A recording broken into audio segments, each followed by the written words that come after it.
Hi, I'm Jean Diamond, and I'm here today to talk about fashion with you, and I have some tips on making a scarf. Let's see what kinds of things I have here. First of all, I've set up a set of things that will help me finish creating this piece. This design is a geometric design that I started. Hello. Hi, how are you? Just right. Oh, what a beautiful scarf. Oh, thanks, Oh, I Metaman. love that design. But it's such a huge, huge scarf. Who would ever wear such a large scarf? Well, yes. I overheard that Cindy's wearing a very common scarf. We're going to change that. So I thought, as a surprise, we designed this scarf for her. Oh, Do you how want to help nice me? of you. Well, I would love to help you. Well, let me show you what I've started here. First of all, these are the things that I'm working with. I have some tacks, which I put up my piece of fabric with, and I have pieces of cardboard, and I have them cut in the different shapes that I'm going to use for this geometric design. Scarves, And- I guess, are all different kinds of shapes, aren't they? Oh, yes. For example, I'm looking right now at some wonderful designs, and these designs were set out to do just what you've done. They have accented the hair, and let's look at the back of this, these beautiful geometric designs.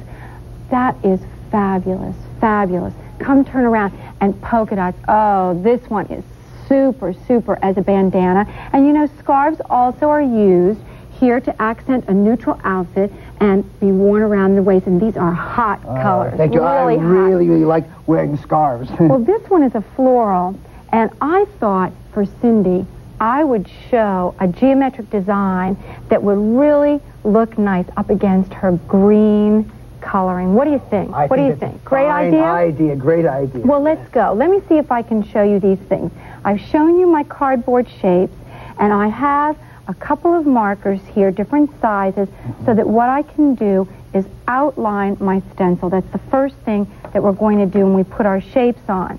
Then I have a palette for mixing, and I've got these beautiful bright colors. Oh, okay. And what I'm going to do here is have you hold this shape. We're going to continue this design, and I'm going to trace around the edges so that I know where I'm painting.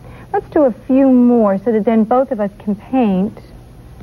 And see how I'm continuing my pattern? I can go in this direction, or I can shoot off in this direction. And even though it's not a burst, it kind of looks like a road, and it really kind of sends us with a repeat pattern. Here's another one. This repeat pattern, this shape, is a little thinner, but I think will add, and I'm repeating that 3 times. And I think that even if you find that your hand slips, that it won't make any difference because the paint is really, let's put one more on Right there. here? Yes. I wonder how Cindy will wear this scarf. She'll be so surprised. I wonder if she'll wear it as a headband like you have, or maybe on her arm. Maybe on her tail. Yes. Where's another good spot to repeat this pattern? This small... This small shape. Let's take it in this direction Okay, now. that's good. We'll start right here. Wonderful. Oops, I'm sorry. I keep on moving it. See, when we paint over it, it won't make any difference at all. This is just a little bit of a road map so that we can see where we want to paint our colors and place them in.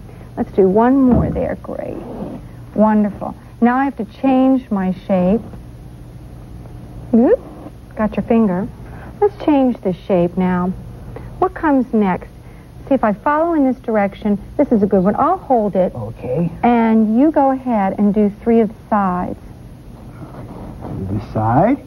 And over here. Wonderful. And right here. Okay, should I do the bottom there? Excellent. Okay. That's a great idea. Let's do some painting on those. We can come back. Choose a color. We haven't used that color. Now what color is that? And that's a combination of 2 colors here, Metaman. It's blue. Let's mix it right here. We have some blue. And I'll put this down here. And the magenta. Come take some magenta and add to it to see if you can choose a darkness that you like. Right, just mix this right Mix here. it right in. Okay. good. All right. And the way to check your color oftentimes is by lifting up your brush and putting it close to where you are.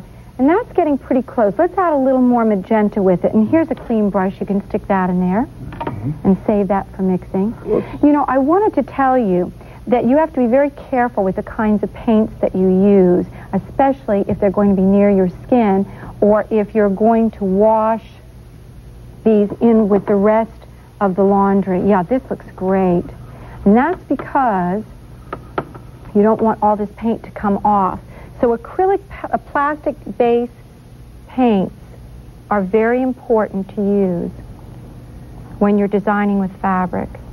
Well, if I use a certain kind of paint, then I won't be able to wash it. Is that correct? That's correct, because it will run. Well, now, what kinds of paint should I use if I'm planning on putting this in a washing machine? Well, I would make sure that the paints say that they're a special paint for fabric. I see. And most of your paints are labeled that way. Right. Now, is this the right way to adding too much paint? No, it's marvelous. Correct me if I'm doing something incorrectly. See, there's never a right or wrong way when you're designing because we're following a pattern here.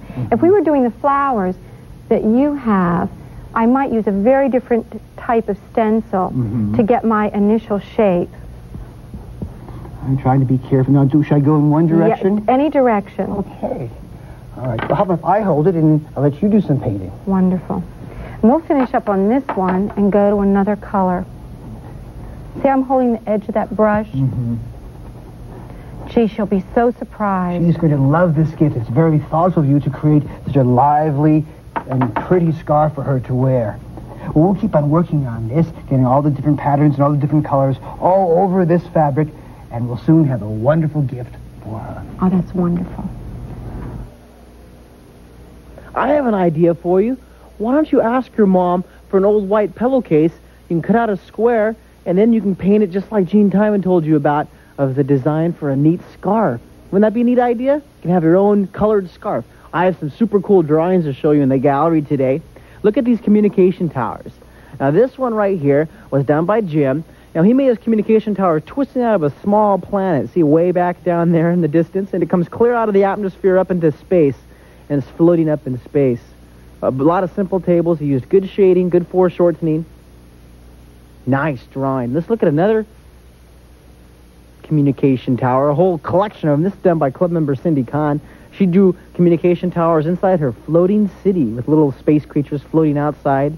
Look at the nice value. See how she used value?